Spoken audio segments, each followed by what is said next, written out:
andito na nga tayo mga kuys sa Port Avenue, 2nd Street, dito sa tindahan ni Ate Maricel, ang palabok ni Haruta. Ayan, makikita nyo, meron siyang macaroni, pasta, tapos merong lugaw, merong pansit bihon, canton pala, sorry. May mga puto, kutsinta, ayan. Tapos yung pinaka bestseller niya, syempre yung palabok, diba? Punta na kayo dito mga kuys, dine-in kayo or take-out.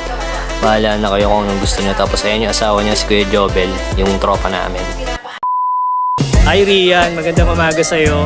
Dito nga pala tayo ngayon mga kuys sa tindahan ni Ate Maricel, palabok ni Haruta.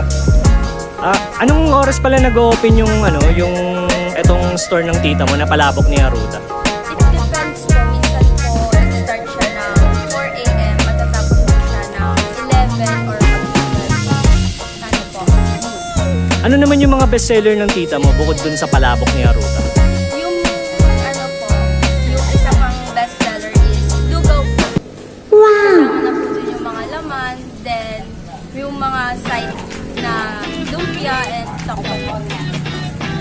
Then, gusto ko lang po kayo hikayatin sa tindahan ng tita ko dito sa Port Avenue, 2nd Street, and follow nyo po yung page ng tita ko.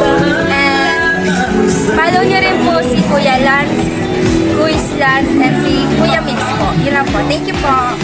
Thank you din. Nandito na nga pala tayo mga kuys sa bahay, nakauwi na tayo. Kakatapos lang natin i-vlog yung tindahan ni Ate Maricel sa mga 6th Avenue. Port Avenue pala siya, pali 2nd Street. Ayun, tapos binigyan tayo ni Ate Maricel ng syempre napakasarap na lumpia, toge. Ayun, kumakain na ako. Ayan. Tapos yung palabok mamaya may merienda ito. Pero tinikman ko siya ng konti. Napakasarap. Maraming salamat Ate Maricel sa pagkakataon na na-interview ka po namin kanina. And kay Rian, sa pamangkin niyo po, shout out po sa inyong dalawa. And kay Stephen, yung lapit na bata sa amin na nanghingi po ng stickers namin ni Kuya Mark. Shout out sa iyo. And sa lahat po ng mga nakasalamuhan namin doon kanina. Mabuhay po kayong lahat and God bless us all. And marami pa pong mga customers ang dumating po sa inyong tindahan na palabok po ni Haruta. God bless us all po.